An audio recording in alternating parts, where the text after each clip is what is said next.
Hey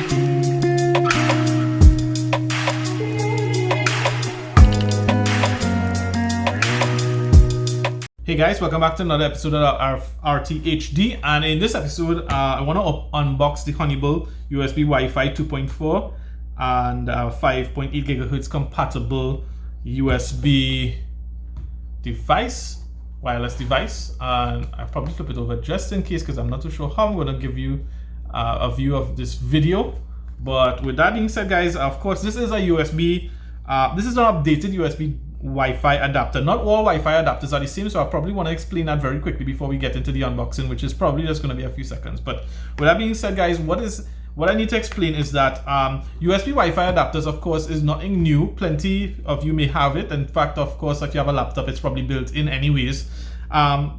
But if you have bought a laptop, I guess before 2015 or so, you would be using most likely a Wi-Fi adapter that only handles up to either G or N, which was the latest technology. Now G or N is capable. G is, I think, 54 megabits per second, so that's the speed you can expect to get from the connection between here to your Wi-Fi router. And if your internet is fast enough, of course, it's going to be probably maximum that speed. But N goes up to 72 megabits per second and sometimes even higher.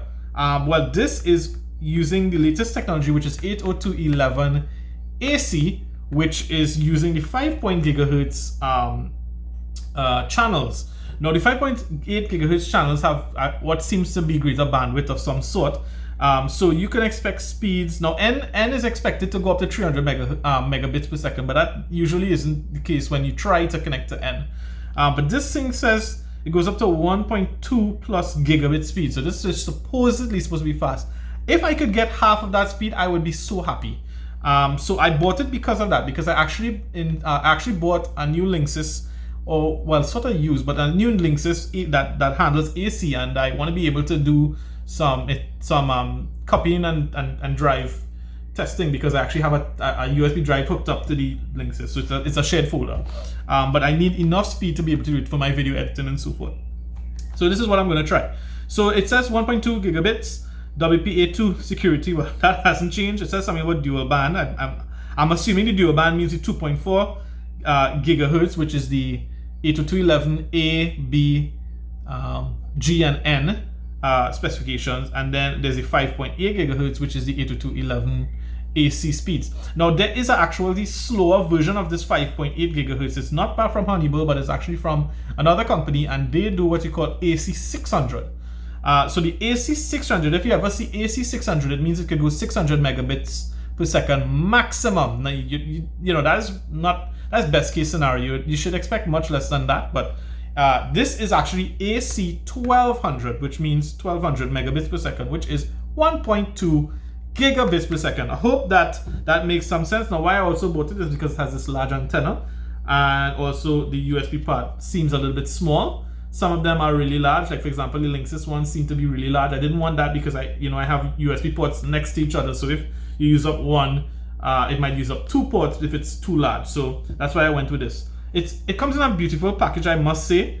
Actually looks like a honeycomb, and it says that it works with it has the icons for Windows XP, Windows XP icon.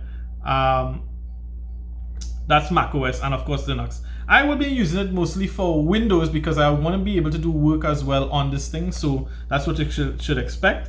It says Windows compatible for 2000 XP Vista 7, 8, 10. That's nice because there's still people running XP surprisingly, and even though I am not, I run 10 and I'm happy with 10.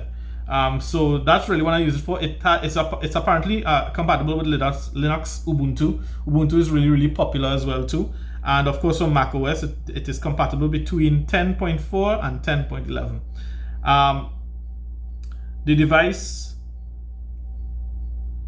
is not to cause harm and so forth, right? So what we see is Honeybull wireless USB Wi-Fi adapter 1200 USA, made in China. It has the FCC mark, ROHS, and the CE marks, which I hope is good. And I got as far as I said 13 US dollars, which is like really $12.99 I paid for this. This is practically about 100 TT dollars. If I were to have to get this in Trinidad though, it would be twice the price. So this is an excellent I think this is excellent. Maybe twice or 3 times the price. All right, so let's get to opening. So let's see. Okay, of course, I think it's well packaged. I mean, considering the fact that this thing is $12, they did really good on the packaging. You know, sometimes you buy these Chinese-made products and they just come with plain. Oh, nice. They just come with like a plain. They come in a plain bag like this, for example. But this is, you know, packaged really nice. So what I like about this is because after we reviewed the actually this was supposed to be in here, I think. Yeah, okay, so the CD and what seems to be like a nice little, you know, sticker. But yeah, there's nice CD so that drivers is not going to be a problem and you don't have to have the internet only. And factors of the service life, the reason why the USB adapter is damaged after a period of time are insufficient current supply. Okay, so it says if it has an insufficient current supply and weak data transmission, it could damage. That's kind of weird. I would have never expected that. If the adapter works under such conditions, you may encounter such problems like unstable signal, slow speed, chipset gets hot, or intermittent connection, and the chipset will die soon. Uh-oh. That sucks. It's not something I would have expected, but I'm happy. I'm glad that they included this in the document, you know, this documentation there. But it sounds to me like an excuse. I hope it isn't an excuse for this thing to work for only, you know, a week or 2 weeks. But they go ahead to explain that the below situations may result in insufficient current supply and data signal. The Wi-Fi adapter is connecting to an external USB hub instead of connecting directly to the computer. Okay, so we'll try not to use this on a USB hub. The Wi-Fi adapter is connecting into the USB interface on the front of the desktop computer. So apparently on the front of the desktop computer there's some kind of loss. Thus, to extend the service life, please plug it directly into an external USB hub. Right. If you're using a computer, please plug it in the USB interface on the back of the computer's chassis. Okay, makes sense. Partially makes sense. But let's see. We could probably go ahead here. So there's another card, a nice card, very colorful. I have to say this is kind of a nice touch because a lot of the times you get like these really cheap. I mean, this is probably cheap, but it's still colorful. It's smooth. Documentation. I've seen much worse documentation. This is pretty good documentation, I would say.